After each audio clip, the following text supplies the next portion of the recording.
Hello and welcome to the Final Frontiersman, a YouTube channel about all things Trek and more. And today is one of those and more episodes. I'm Bill, and I'm joined again by dear friend of the channel, Al Spader. Al, welcome back to the Final Frontiersman. How's it going, everyone? Al Spader. Happy to be back. We've done a few of these now, Bill's like stemming out from Star Trek as I start to produce more and more content. You've been supporting me quite a bit. I appreciate it.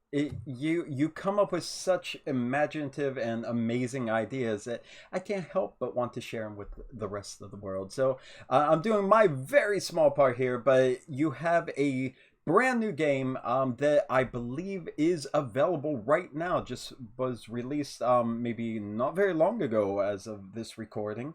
So it's time to spread the word to the people who have been following our journey up until this point. So we are talking about, of course, your brand new role-playing game called Once Upon. So why don't you tell us what Once Upon is? Absolutely. So Once Upon is I'm calling it a storybook role-playing game. We do touch upon fables and different stories from when we were children. And the concept is that as people read their stories, as kids listen to stories, their power of imagination creates this realm, which we've called Imaginara. And as the people listening to the stories being read start falling in love with characters, these characters become real in Imaginara. And so you are always out on a journey. You play one of these characters, these imagined characters in the world of Imaginara. So it's I like to think of it as kind of like a fun, light look at the fairy tale storybook genre, as opposed to like the grim fairy tales look on the genre. Yeah, I think that was the one thing that really impressed me when you shared this with me a little while ago. Because there's so much, especially in the world of role playing, people tend to skew towards the dark and gritty for any kind of adaptation, whatever it is. And especially when you're going to fairy tales, like you have the grim fairy tales, you think about that. They want to be a little more action, a little heavy.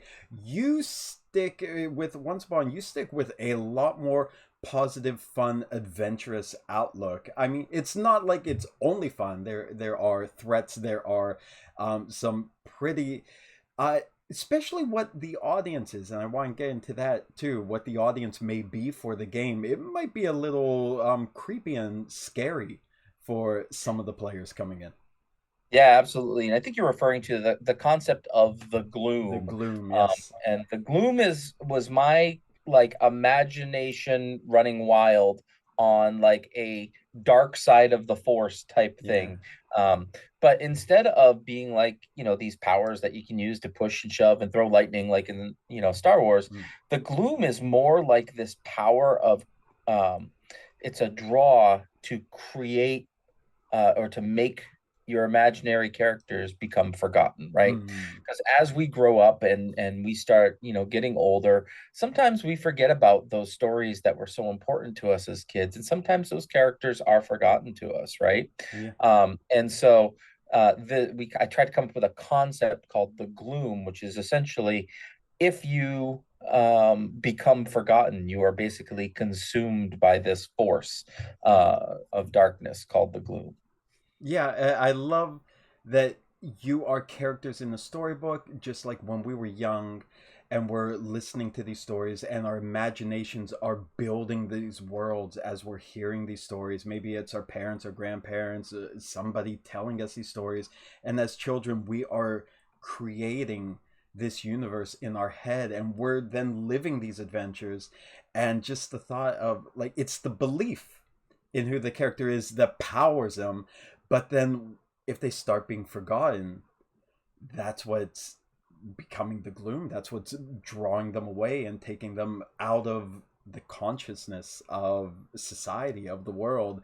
And it's like a fate worse than death. It's Hmm. you're being forgotten and you're becoming part of this forgotten entity. I thought it was very imaginative. It really grabbed my imagination now, and I think those of us that we have like such fond memories of like fairy tales and stories that got our imagination going, and now we're into role-playing games, which is like our modern adult version of living that. This was really a perfect like amalgam of those two Yep. things, right? And I love that you use that word because when we were designing the continent that of Imaginara that most of these stories are Mm, going to take place on, we decided that we didn't want to necessarily rip off exact realms from fairy tales, right? We mm-hmm, wanted to have like amalgamation. So we've got like one of the villages, or I guess it's one of the kingdoms. They wear glass shoes, for example. yeah. Like there are pumpkin farmers. Like we give call outs to Mm, all of these famous fairy tales without actually writing them out, with the exception of a few, yeah. because of public domain. You have access to some really cool realms, and we are calling these the legendary lands, Mm-hmm, and that would be like Oz, Wonderland, Neverland, Brobdingnag, Lilliputian. All of these public domain story worlds, which have you know earned their rights, to their own kingdoms, and so you'll see actually Oz as it appears in the novels yeah. in this game. We touch upon it slightly in the core rule book, but we do have some future plans for all of the legendary lands. Yeah, that's cool. And I do want to ask you about future plans. So make sure if I don't bring it up before we get done, because we go on sidetracks. Make sure you mention what the future holds for Once Upon. But I did like the map and how you talk about in the book where you have the map and you show where the legendary lands are and where the different areas are, but it's not that it's concrete that this is exactly where things are because again, it's all part of the imagination, and things grow and change and shift, and they're always basically in flux based on the imagination of the reader and who the characters are in the story. And new lands can pop up at any time. You can create your own lands. So, your own, maybe when you were young and you were creating your own stories and your own Yep. adventures, that land exists there in Imaginara. And I thought, again, it's grabbing so many things that I think powered people like us when we were children and giving us a setting to play in. So that was cool. A little into the mechanics here. I know, like, you're a frequent writer for Star Trek Adventures. You have Sentience role playing 2D20, also published through the Modiphius system. But this is something different. This uses what you call the threshold system. Can you explain what the threshold system is?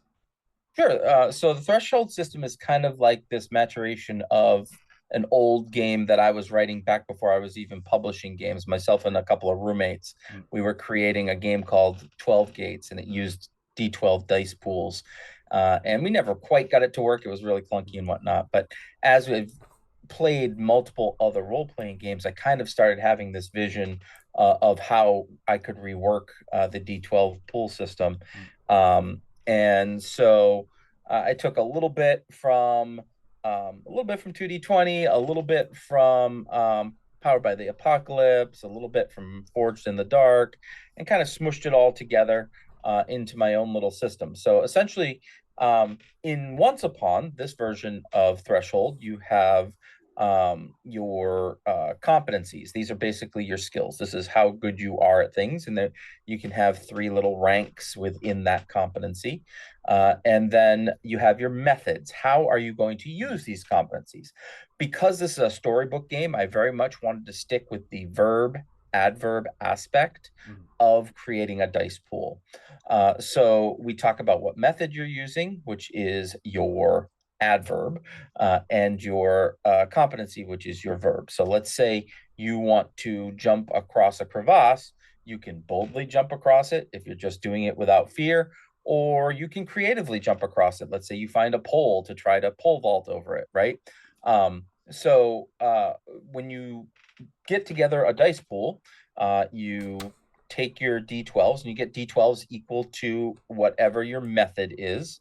And then your target number starts at 12, believe it or not. mm. And as you have levels in a competency, that reduces the number that you need to roll on a dice for a success. So because it is a pool, each dice has the capability of earning you one success. So typically, if you have to roll, it's difficulty one. It does get more challenging when you get to arch enemies and things like that. But yeah, that's the basics of it. You want to try to get at or more than the number of successes equal to the difficulty. And there are other ways to add dice to your pool, such as building belief. So the more cool stuff that you do at the end of a scene, if you did something awesome, your belief track fills up. That can add dice to your pool. We also have things called plot devices. Mm. If you have a plot device that comes into play for a specific check, you can add a dice to your pool. So yeah, so usually you're rolling pools between 3 and 6 or 7 dice to try to get a single success. However, those can obviously get more complicated as well. Mm. I like, again. I'm not familiar with all of the systems that you said you pull from, but when I was reading the rule book and the mechanics, I did notice some familiar elements, and I think it was pretty intuitive. Would you say it's a pretty straightforward, simple system that most people could just pick up immediately? Yeah, I think like the basics of the system, like 2D20, for example, Mm-hmm. the basics are very simple. When you start adding more and more stuff on, obviously it can get more and more Mm-hmm. complicated. For example, we've included something called the persevere mechanic. And persevere is our version of a fail forward mechanic. Mm-hmm. So after you roll your D12 pool, uh, let's say you did not succeed at your test, you can choose to persevere. Mm-hmm. Persevere adds one success to your pool, but you suffer a problem. And that problem could be like maybe you're losing confidence, maybe you're injured, maybe you've become lightheaded, things like that. And these problems make your tests harder as you start going through your story. Because one thing that we know is our favorite storybook characters, they go to hell and back, right? Our favorite characters go through the most. So these problems are how we tell that part of the story. So what do you do? How do you bake it into the game? The way you present it to maintain that sort of, I don't know if lighthearted's the right word, but that fun, positive atmosphere of the fairy tale compared to going in a more darker route. What sort of strategies do you use when you're designing the game to convey that it's a more positive adventuring experience? I mean, I think we really define like what the gloom is and how to avoid it. Mm-hmm. Saying that it's not something that you want to confront up close and personal because you will become forgotten.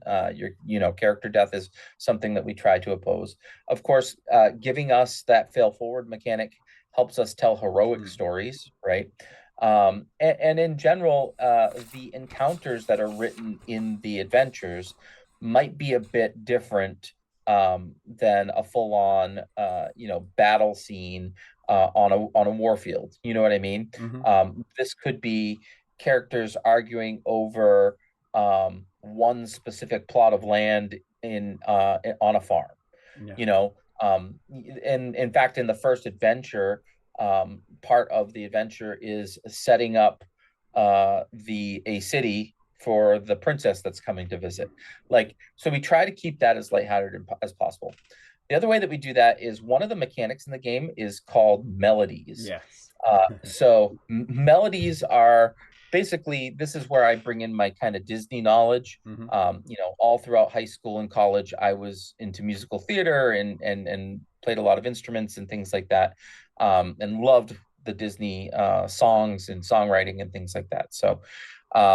So this is kind of like this. The melody aspect of this is one character in a scene can start singing a song. Yes. They don't have to actually write the words for that song out, but they mechanically say, Mm. I am singing this song. And this song can do different things, right? It can either add dice to a character's pool. it can lower their threshold so that they're more likely to succeed. And if you roll really, really well when you're doing a melody check, you can actually affect everybody in the scene. So that's again keeping it lighthearted, singing a song, to help inspire your allies. Um, and the last thing is kind of like this little help mechanic that we built in, which we did take from a lot of inspiration from 2D20 in that if I'm trying to help you with a test, I explain how I'm doing it. I might roll a different stat than you. Mm-hmm. I only get to roll 1d12 and add it to your pool, but I might have a different threshold that I'm looking for than you. So um, that also comes from 2d20. Mm-hmm. Yeah, I love the melodies, and I was hoping that that's where your explanation was going to lead. I like how if multiple characters are using the same melody for a scene, they do a harmony together. So Yep. you get the whole crew singing together, and it really maintains that whole fantasy fairy tale, like you said, sort of Disney esque experience of that kind of fantasy realm. So a lot of the little details throughout the book, like pulling from so many different places in the world of fairy tales, it really shines through. And I think what you said again with the whole Disney aspect, I think that makes it kind of clear because a lot of Disney, even when there's darker stuff, it starts out there's a lot of positivity, there's a lot of lightheartedness. It's not dark, it's not gritty. There might be a dark threat, there might be something scary at the end of that path, but the overall experience is fun and adventurous for everyone, and I feel like this game really covers that. My next question, though, and I know we've spoken about this before, about wanting to get like children involved in role playing, wanting to bring in a younger audience and introduce it. Do you think Once Upon, because again, it deals with things like the gloom, which could be kind of scary. The mechanics are pretty easy to grasp, which is the D12, but like you say, it could potentially get a little more complex. Do you think this is a good game that you could use to introduce your children or younger audience into the world of role playing? Yeah, absolutely. I do think that this is a great entry level game. Again, you don't have to include the gloom in your stories if you think that might be something that might be a little bit too scary for the kids. Mm-hmm. Although I would argue that most kids don't understand the concept of being forgotten.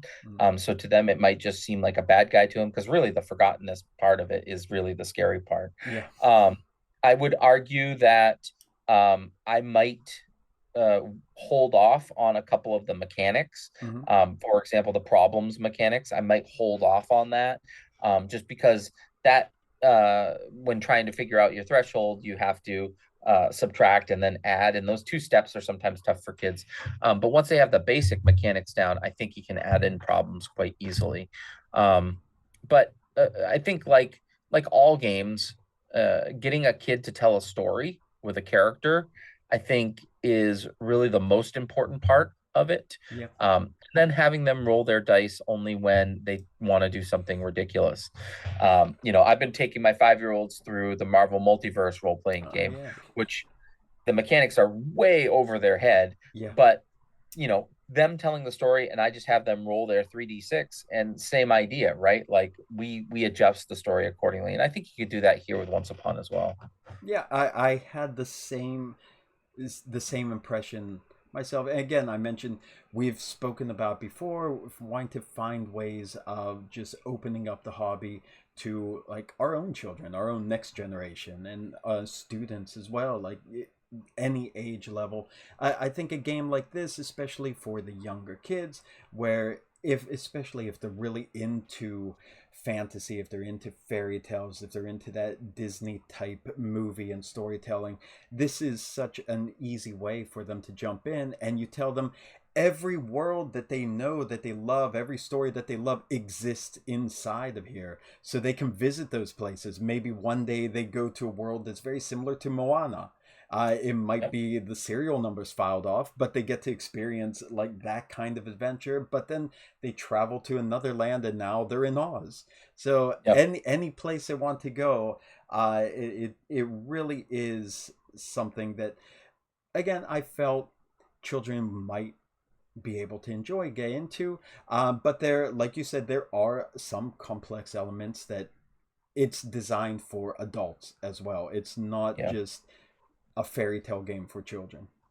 Right. And like if you look at some of the kingdoms, like the anthropomorphism of Mm, certain characters, I think makes it easier for kids to connect to, mm, especially younger kids. Like you look at Symphonica and you've got these anthropomorphic musical instruments, you know what I mean? Or Mongrelia, and you have these anthropomorphic dogs.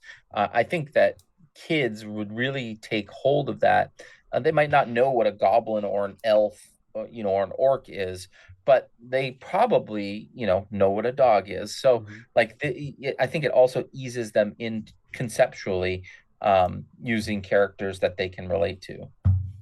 So where did the idea for this game come from though? Like where, I mean, you went from, again, Star Trek, you went to sentient terraforming robots, and now we're in the world of fairy tales. Like what inspired this game from you? So I think and I think we might have mentioned this when we talked about Sentience. Mm-hmm. I think if you look at the world of tabletop role playing games right now, I think that niche role playing games are doing fairly well. Niche Mm-hmm. independent role playing games are doing fairly well. The second thing is, I think that I am so frustrated as a designer, or so sick as a designer of grimdark. Mm, Like it's just everywhere. Like I understand that, yes, it's fun to sit down and play a game of aliens. You know what I mean? Once. But there's just not enough stuff on the market to look at the lightheartedness of role playing. yeah.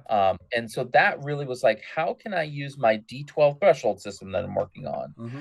to create this fun, silly, look into storytelling?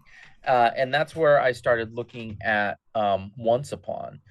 Uh, and I think we should also mention, and you see it in your background and in my background, Arthur Rackham, Mm. who has done all this fairy tale art, and it's all public domain.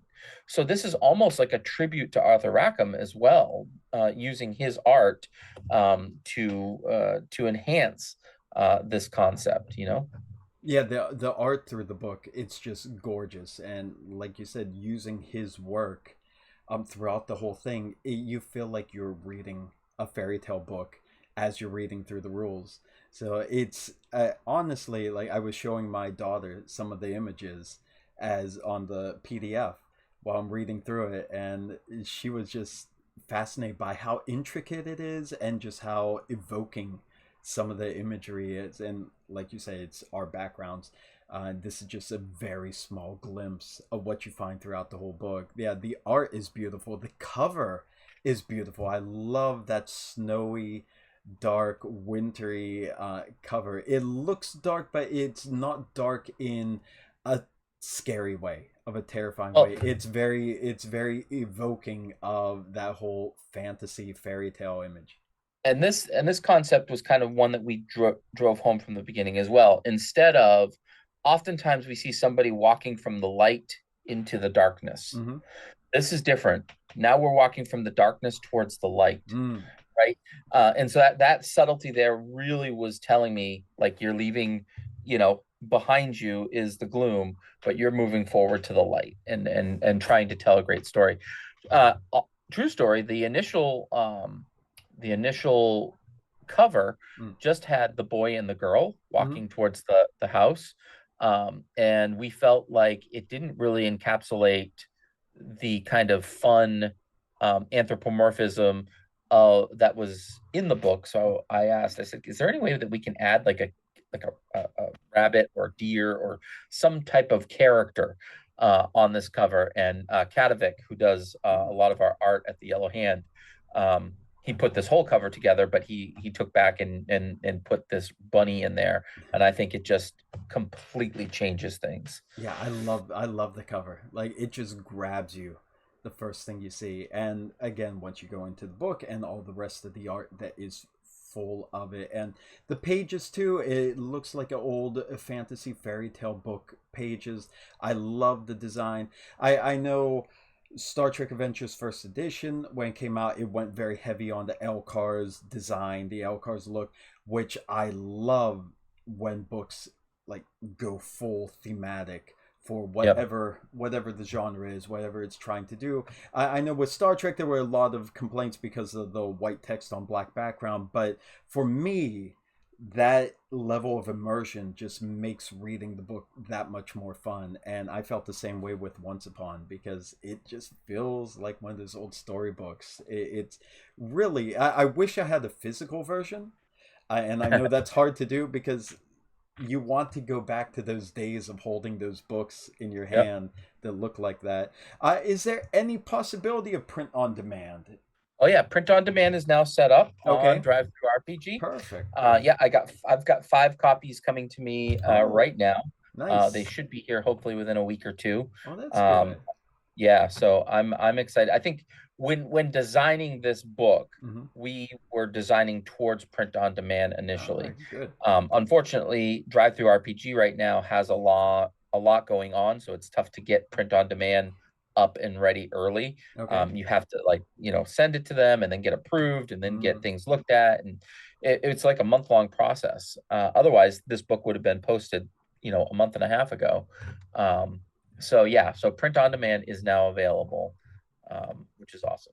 And the PDF as well. The Yep. users, everyone could just buy that and get a copy instantly. Correct?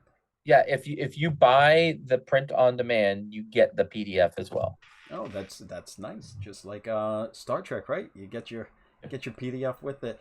I want to go on a slight tangent, just a slight Okay. tangent for a bit, just based on what you said there. Now this is the second game you designed that you published. Yes, behind Sentience 2D20 was the Mm-hmm. first game that I designed. Yes. And then this is the second one.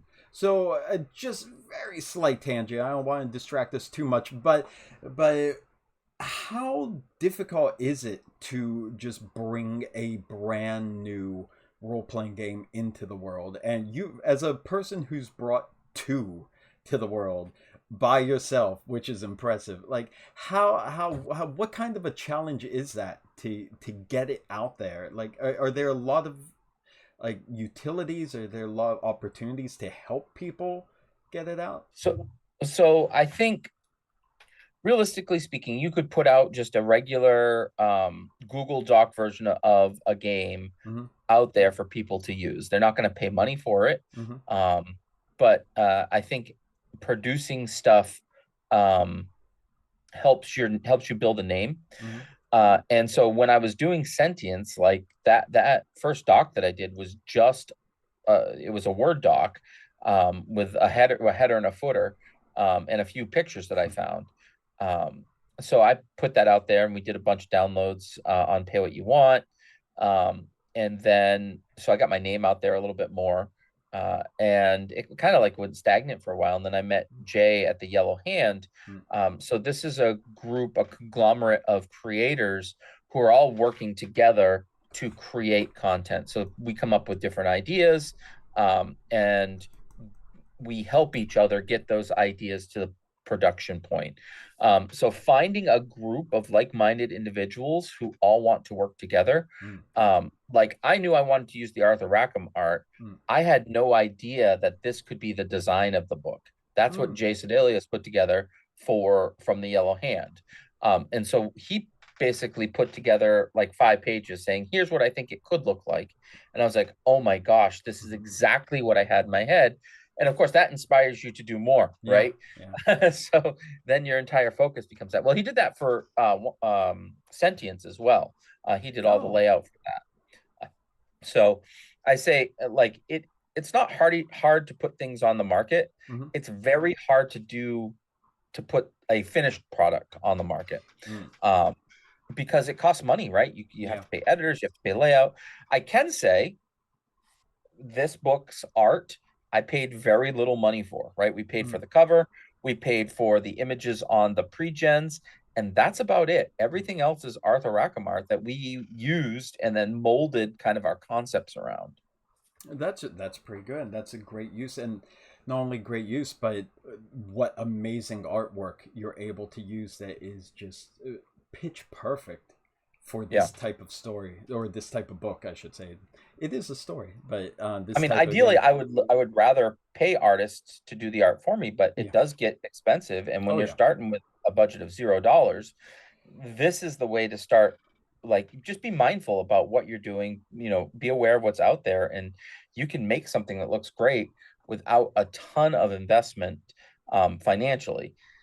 Of course, if and when we become a company or something like that, I would love to hire Mm. artists just like all other role-playing companies do.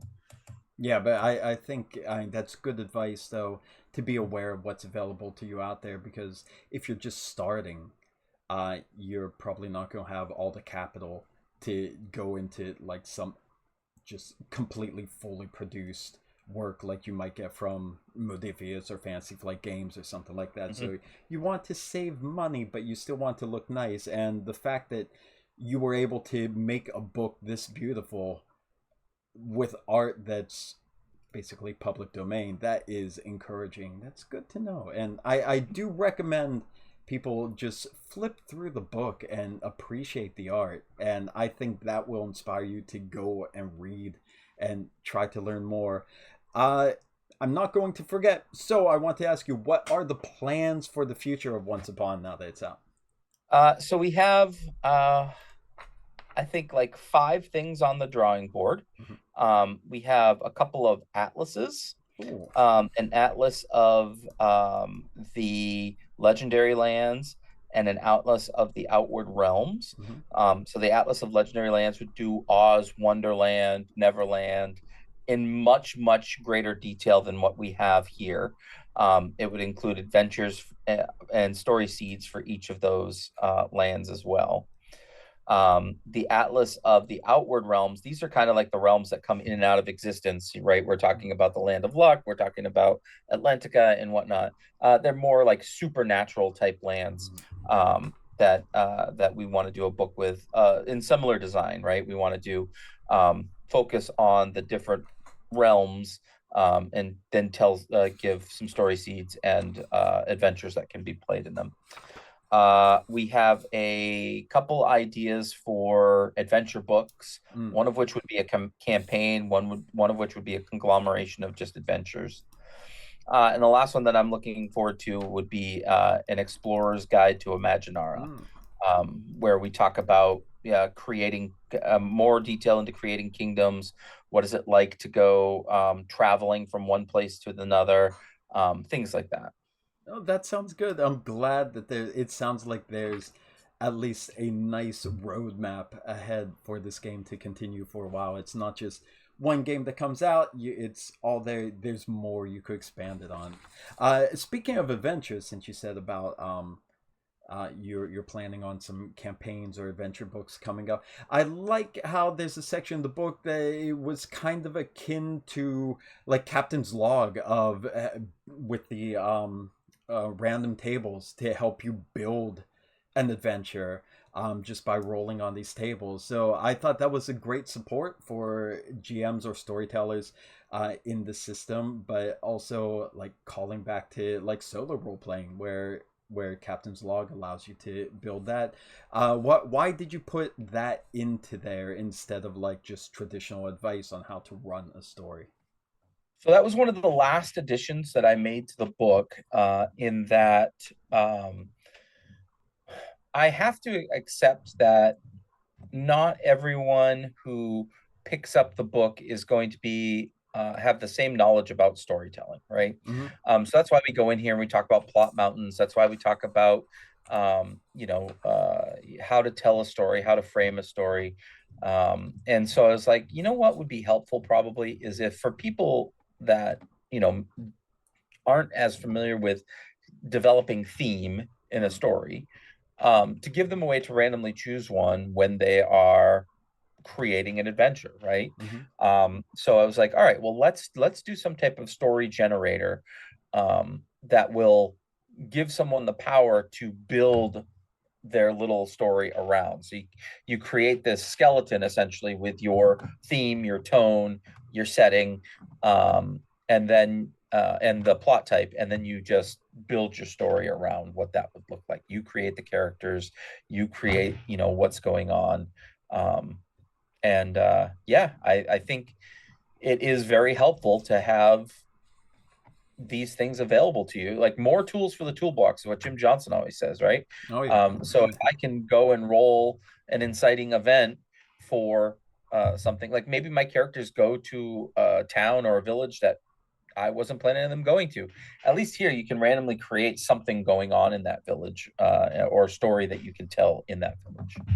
Yeah, I think that helps with the aspect of uh, trying to bring in a new generation or just a new breed of role player into the world that maybe they're not interested in dark fantasy, maybe they're not interested in science fiction, maybe they're not interested in the standard, and this is what calls out to them.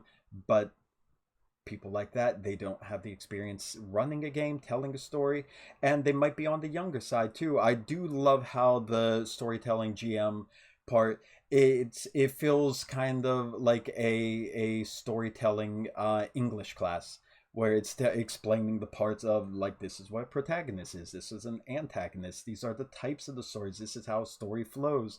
So it was less of, like I find in so many other role playing books, of a mechanical explanation of how to run the game, but more of a conversation on what it's like to tell a story. And I think that's what you want the GM to be when they're being the storyteller in this game. You want them to be conveying the world, not worrying about little D20s here, well, D12s in this situation here, and what the mechanics are, but how you build a satisfying story from start to finish. So that was, things like this, when I see how thematic that you make things, and again in Sentience as well, everything just felt so cohesive. The way the book comes together, the look, the design, the layout, how everything flows from page to page, it stays so solid. And for a game like this, that's pretty different from most games I played. So it was kind of, I don't know, it was, I took so many notes to try do a review, and so I'm planning on doing a review, but it's so different from games I played before. I'm still wrapping my head around, like, what's the best way to present this to everyone, because I'm trying to present it to myself too. Not that it's hard, it's just different from my style. So I really love the, again, you keep it thematic, so it made it very interesting for me to read. Is what are you especially proud of in this book and your design, or everything? Because like I said, I'm just impressed with how you put it Well, all together. because we're so focused on story in this book, I'm happy that I was able to get the threshold system down to a version where the GM doesn't have to roll, or the storyteller doesn't Yeah. have to roll. Like the original version of the threshold system is opposed tests where different people are rolling D12 pools. But I really wanted the storyteller to be able to be in a spot where they're literally, like, they're writing sentences for a story with each interaction that happens. Mm. And sometimes that can be a little bit challenging to do on the fly. If you're not having to keep track of dice rolls, that's something that you can do together. Yeah. So I'm really happy with that. I'm really happy with the persevere mechanic, Yes. because this Yeah. is how we tell heroic stories, right? Yeah. If you persevere through something that you would have failed, guess what? The reader starts believing in you more. Yeah. So your belief track starts filling up. So yes, you are pushing your way through. You don't fall into the cliff. Instead, you sprain your ankle and roll. And the readers are like, yes, they survived. They're hurt, but they survived. Like, that persevere mechanic, I think, does that very, very well. That, yeah, I agree. That's one of the core key. I lost the word. components. Oh my god, I lost the word I was just going through you. That's what happens when it's almost bedtime here. I'm doing that. Cohesive elements Yes. that brings it all together. The There's a couple more things before we go. Okay. But I was wondering, are you plan? I mean, we have the belief track in the game of the readers who are believing in the story or possibly dangerously forgetting the story. Are you planning on anything in the future of latching more onto that whole there's an audience sort of idea behind this, that you're not just this independent living character doing that, you are actually a story character, and there is a world of believers out there that's reading. Are you thinking of exploring that aspect of the game anytime more down the road? Maybe someday. Mm-hmm. I don't think that we're going to do that right away. Mm-hmm. There are little bits and pieces in here that kind of start working with that. For example, we've got the character option, the displaced, Mm-hmm. who is from the real realm that has accidentally somehow become transported to this magical realm. If you think about like Dorothy Gale is Mm-hmm. a displaced character, right? The kids from Lion and the Witch and the Wardrobe are displaced characters. They somehow found this weak point between our world and the world of imagination. So one of the playable characters, one of the pre-gens, is one of these characters that has been displaced. It is a dog that has accidentally transferred over, and now he's trying to find his way home. So I think using the readers as these believers, the characters in Imaginara might not fully grasp that that even exists, right? In fact, they don't even know that it really exists. But that's not to say that you couldn't someday tell a story where these lines or these membranes between Imaginara and the real world don't start crossing over or something like that. It's a cool concept, and maybe something that we can reach for in the future. Yeah, I do. I love the concept. Just the whole, it harkens back to like never ending story. I was even getting flashes of one movie I liked when I was young. Not fantasy, but Cloak and Dagger. I don't know Mm-hmm. if you saw that, where it's his imaginary friend, Yep. and it's believing in him gives him power, and Mm-hmm. like things like that. Like I say, calling back to what just powered my imagination as a child and putting it into a tabletop role playing game is just such a great idea. And Yeah, the comic book Fables does it too. Um, I'm not familiar with that. Yeah, so there's a comic book called Fables out there, and that's where the storybook characters actually live in the real world, and they're still powered by belief, Mm-hmm. but they live in the real world. So you could do some type of crossover like that as well. Like imagine, Snow White as a wedding dress salesperson or something like that. You know, Yeah. like that could be a fun story to tell. Yeah, that's cool. Yeah, I never heard that comic. I'll have to look that up. Thank you. Yeah. Okay, well, I think we covered a lot about Once Upon. It's on Drive Through RPG right now, you said? Yeah, it's called Once Upon a Storybook role-playing game. Okay. Of course, the links are going to be in the description, so you could go there and check it out. And you say that the print on demand is ready now, or Yep, it's it's live. perfect. So, I think we oh, sold like that's 10 available. copies of the book and 9 of them have been print on demand. So people are Really really good. liking the artwork. Like, and I mentioned that earlier, reading through the PDF, the only downside for me was just because of the way it looks like a storybook. I wanted to sit in bed Yep. holding it like I would do back in the day, holding a story like that. So I might have to grab a copy here, see if I could get one to Japan here, because that would be Yeah. cool.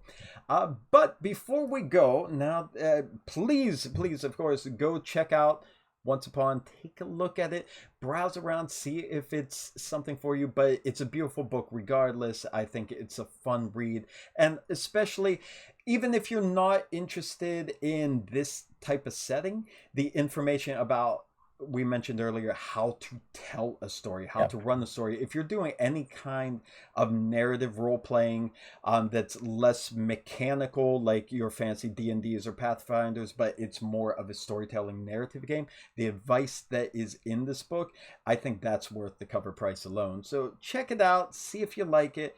Al Spader always puts out amazing work, so highly recommended. And speaking of your amazing work, there's something else you want to mention before we go. Is that That's right. correct? We are working towards getting our 2D20 World Mm. Builders commercial license with Modifius. So Yes. we have put together a Kickstarter for Sentience 2D20. Mm. We are still looking at a date for that, but we should start our awareness campaign relatively soon, within the next couple of weeks.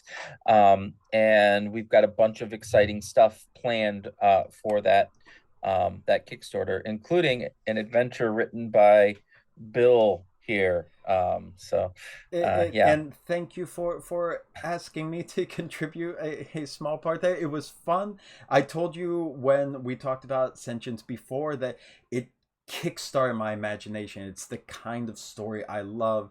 And then you were kind enough to ask me to contribute something to it. So I'm like, oh, I want to tell a story. Yeah. So it was And fun. and It was a fun project. and reading through Bill's work, I was at that getting to the final scene, I was like teared up with the final scene that Bill wrote. Oh. I can't say enough good things about it. I might run an online playthrough of it at some point for people to see. That's But it's a very, very good adventure. It's going to be included with our director's screen. So you can get a 4-panel director screen okay. with a little booklet with Bill's adventure and a few other almost like mission briefs from the Star Trek game. So that's the Wow. plan. And there's you've invited a lot of really well-known names on this channel to contribute to the book too. So I'm excited. I haven't seen their stories yet, so I'm itching to see everyone's contribution to it. But the Kickstarter, so that's going to be for an actual physical version. Is this an updated version of the rules, or is this Yep. what's up? So it's going to be the core rule book, plus we are adding an entire world building section Mm, where we're going to go into factions and a timeline of events that happen in Robot City, and as well as Aaron Pollier has done a system description of mm. like a real life system that we might have sent the robots off to. So yeah, I think it's going to be awesome having all the little Star Trek writers contributing little bits Yeah. here and there to the world building. So that's going to be huge. We're going to add another adventure and again some adventure briefs. Mm. So it's going to be hopefully between 220, 230 pages of a core rule book. Nice. Then we'll have the director's kit, and we're hoping to also have Chronicles of the Awakening, which will be 8 adventures for the game. That is awesome. Like you're just charging forward and I love it. I love seeing your success and congratulations though on that license, getting this out there, being able to do this with Modifius. That is Thank such you. a huge Yeah, step. my meeting with Chris Birch is next week, so Ooh. we're hoping Yeah, fingers we crossed. to get our names on that dotted line and Yeah. be good to go. So we're ready. We're ready to start our Nice. awareness campaign as soon as he gives us the thumbs up. How about that? And do you have anywhere that people could go now to follow or support, or will that be announced later? So if you go to yellowhand.com, Mm-hmm. theyellowhand.com, and click on the sentient section, there's a little awareness box there that you can get information on. You can also sign up for our newsletter where we put those things. And I will put those links down below too, so anyone who's Awesome. interested can follow along. So Al, thank you very much for coming here today, talking about Once Upon. I was, again, it was not a book I was expecting. It was not a theme I was expecting. And like the first time you showed me, like, this is really clever. I like that. So thank you for finally sharing it in detail. And of course, it's available now. So anyone interested, go check it Well, out. thanks for checking it out and having me on. I appreciate it. You're always welcome here. I keep telling you, and thankfully you're willing to come back. You keep coming back, and I appreciate it. So thank you very much. And I hope to have you. I'll talk to you privately about, but I hope to have you back in the not too distant future for some big things too, if you don't mind. Yeah, absolutely. But I want to thank you again. I'll put all those links down below. But I think that does it for us today. Is there any final message you want to give? That's it. Just get out there and tell your story. That's it. Perfect. Well, thank you for watching. Thank you for joining us out. And we'll see you next time. As always, live long and prosper. Peace and long life.